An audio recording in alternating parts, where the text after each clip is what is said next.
सेवकवा घरवा आई हो जैतूना।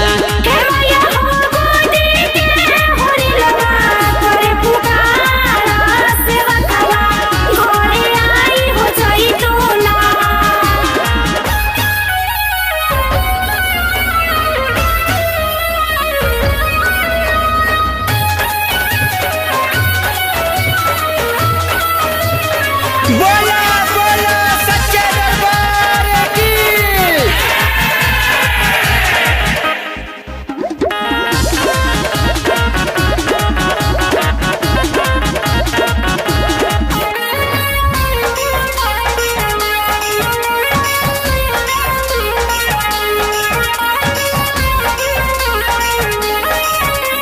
निमिये के डोहिया परिया सानावा निमिये पर झुलानावा मरु आदवा नावान हो ते मैया हो पूजावा के थाली लिहोले खा रहो सेवकवा घरवा आई हो जैतूना।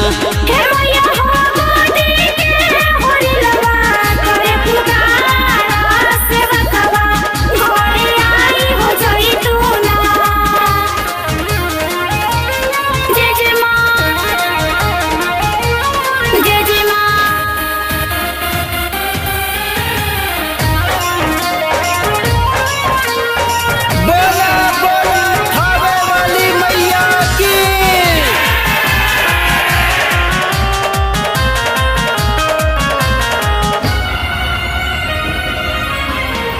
करतारे चीर के सोया निर्मल जीव में सोया भई नाटले सोनू हो कि मैया हो बेटावा के दीह जन विसार हो सेवकवा घरवा आई हो जैतूना।